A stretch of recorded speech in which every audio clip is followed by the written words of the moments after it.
Spiderman 2 Chapter 1 Late Again. She looks at me every day. Mary Jane Watson. Her picture is all over New York. I love her, but she doesn't know. She can never know. She can't be part of my life. Who am I? I'm Spiderman, and I have an important job to do. I'm also Peter Parker, and I too have a job to do. Peter stopped his bike outside Joe's Pizza Bar. His boss, Mr. Aziz, was standing outside. "Parker," he shouted. "You're late. Always late." Mr. Aziz turned around. On the back of his t-shirt it said, 29 minutes or it's free. Peter followed Mr. Aziz inside the busy pizza bar. "This order came in 21 minutes ago," Mr. Aziz explained, pointing at the Big Joe's Pizza's clock. He passed 8 pizza boxes to Peter. "You've got 7.5 minutes, or you'll lose your job. Go!" Peter rode his bike through the cars, taxis and buses on Manhattan's busy streets. He saw a clock on a street corner. 3 minutes to 2. He had just 3 minutes left. There was only one thing to do. He left his bike and ran into a small street. He quickly changed into his Spider-Man clothes. Then he shot a line of webbing and swung into the street. A man saw him and shouted, "Hey! Spidey's taken that guy's pizzas!" Some New Yorkers didn't like Spider-Man much. There were bad stories about him in the Daily Bugle, the city newspaper, nearly every day, and people believed them. Spider-Man swung from building to building. Not much time left. But then 2 young children ran out into a busy street. Peter put the pizza boxes on a building. He swung down and took the children in his arms. He pulled them to the other side of the street, just in time. The little boy and girl looked at him with big eyes. "No playing in the street," Spider-Man said to them. "Yes, Mr. Spider-Man," they answered. He collected the pizzas and went into an office building. It was 3 minutes past 2. "You're late," said the woman behind the desk. "I'm not paying for those." Peter lost his job at Joe's Pizza Bar, but he still had work at the Daily Bugle. He took pictures of Spider-Man for the newspaper. He went to see the top man at the paper, Jonah Jameson. Peter wanted to sell photos of other things, birds in the park, faces of interesting old men, but Jonah Jameson wasn't interested. "I only pay you because you take pictures of Spider-Man," he shouted. "Spider-Man won't let me take any more pictures," said Peter. "The city hates him because of you." "Well, I don't want your other pictures."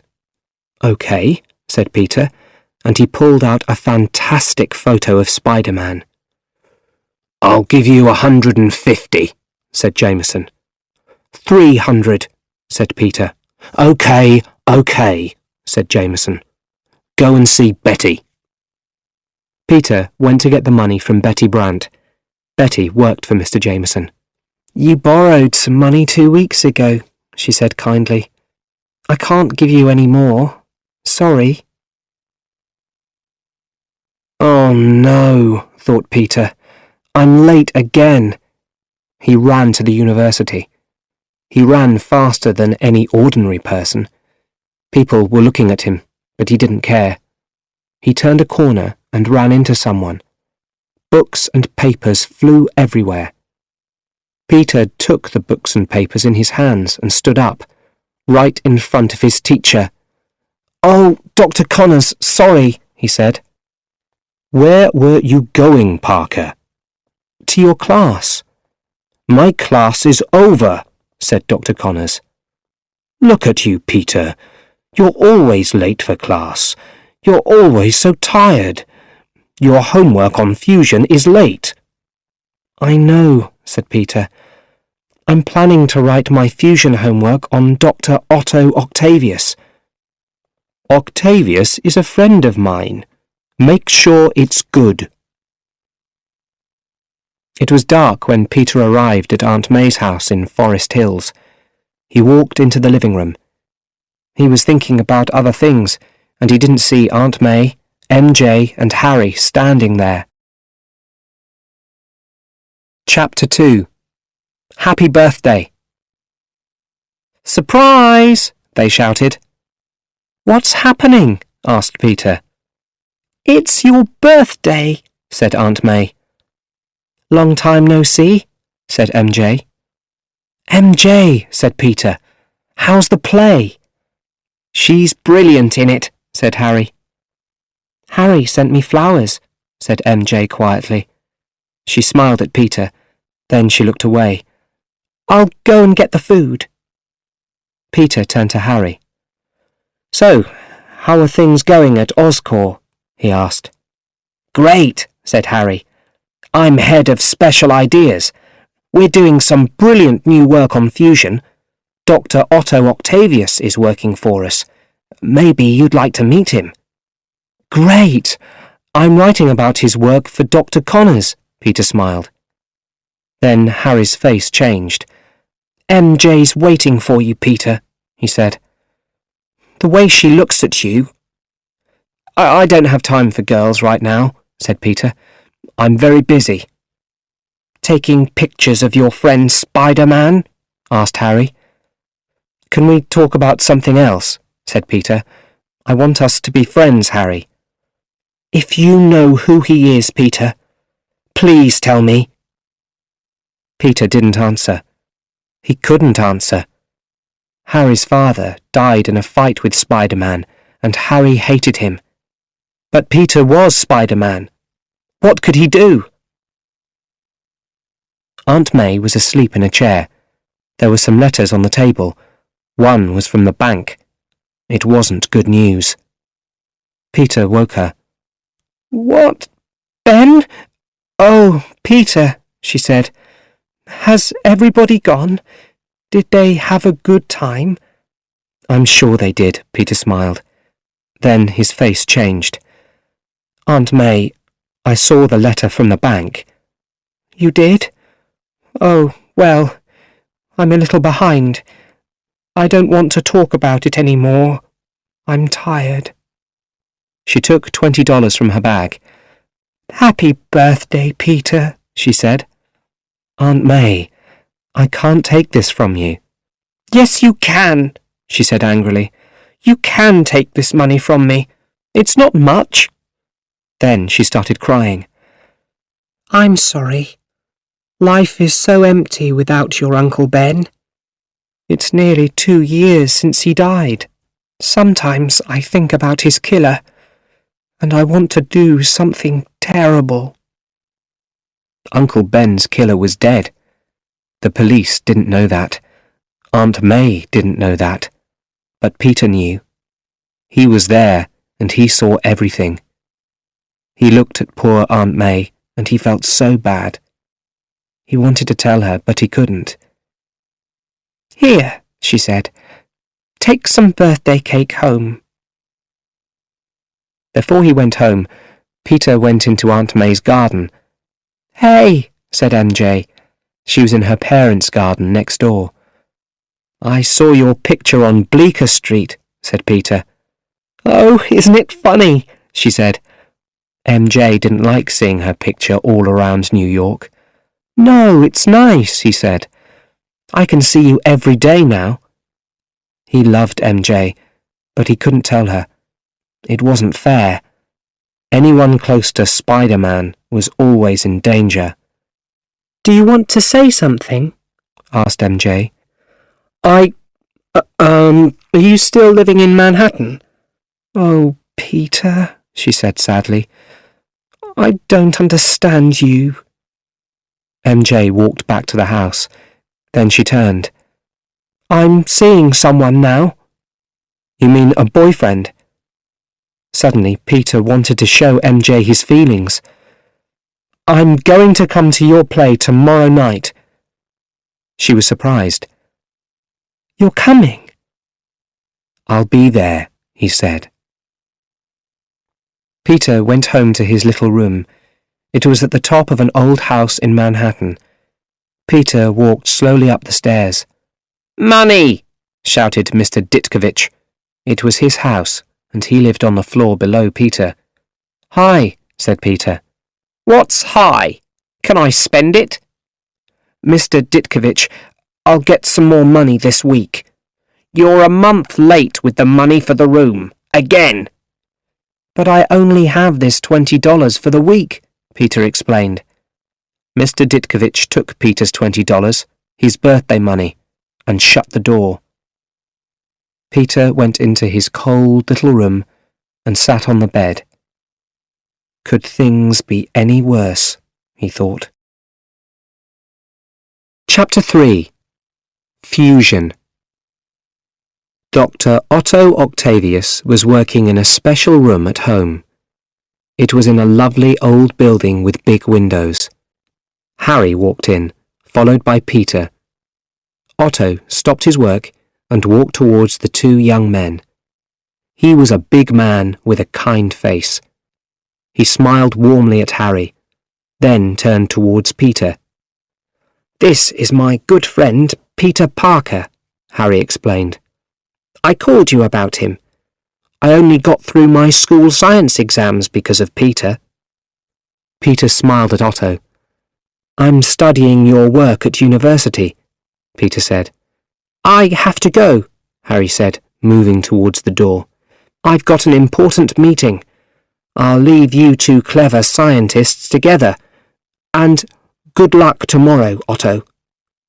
"Parker," said Otto. "I remember now. You're Connor's student. He tells me you're brilliant, but lazy." "I'm trying to do better," said Peter. Otto was serious now. "Being brilliant isn't enough," he explained.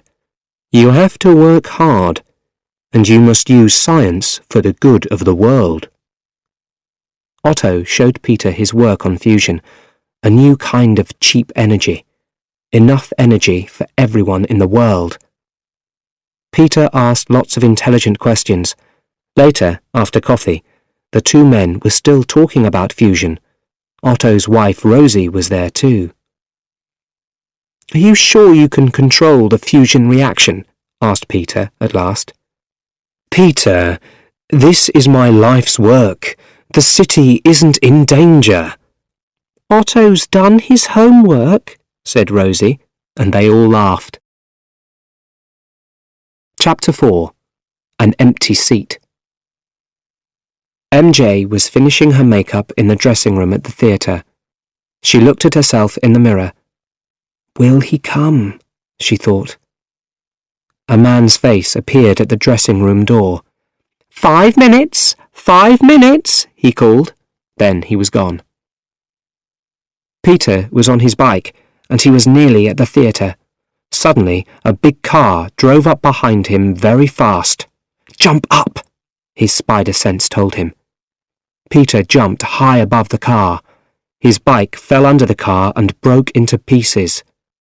A moment later, he was standing safely on his feet again. "How did you do that?"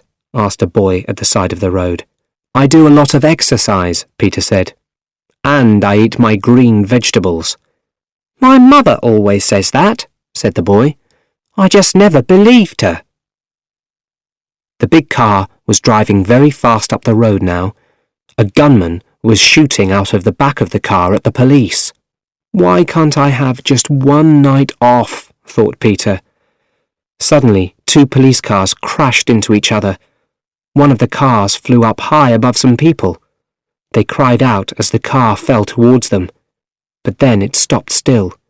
It didn't hit the people. Everyone looked at the car above them. Something was holding the car there. "It's a web," said a woman. Suddenly, something blue and red swung over their heads.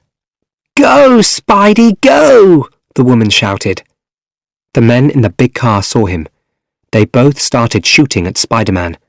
Peter was really angry. He wanted to be at the theatre. He jumped onto the back of the car. He shot webbing at the two men, then pulled them out of the car. Next, he pulled the webbing over a street light, and the men were hanging high above the road.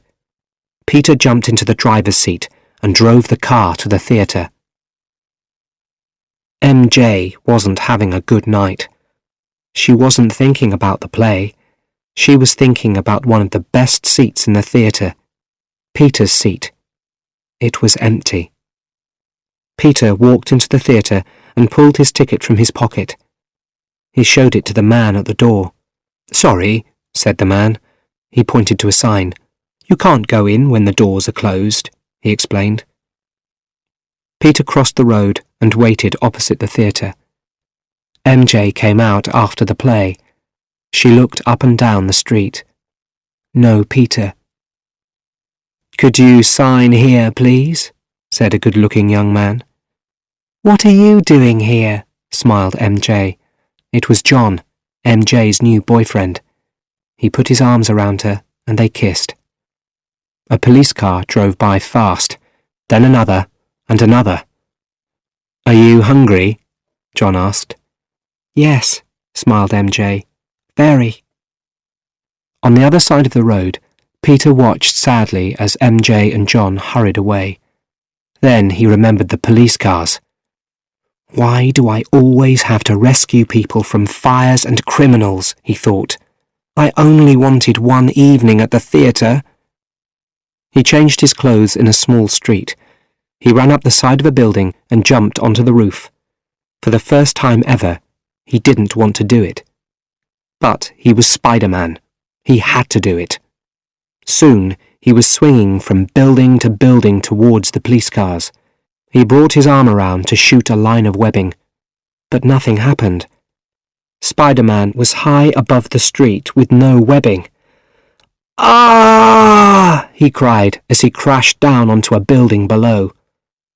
He stood up slowly and looked down. Then he looked at his hands and tried to shoot some webbing. Nothing. "What's happening to me?" he thought. 5 minutes later, he was in a lift. A man with a dog got in. "Cool Spidey clothes," the man said. "Thanks," said Peter. All through Dr. Connor's class, Peter thought about MJ. After the class, he phoned her from the university. There was no answer, so he left a message. "Hi, MJ, this is Peter. I was on my way to your show, and, well, I was on my bike. Are you there? I've been thinking about it all day and—" Click. The phone cut off. Peter didn't have any more money, but he continued. "I want to tell you the truth," he said. "Here it is. I am Spiderman. So, I can't be with you. People want to kill me. I can't put you in danger. I think about you every day. I really want to tell you, but I can't." MJ wasn't going to hear the last bit. Peter knew this, but he wanted to say it anyway.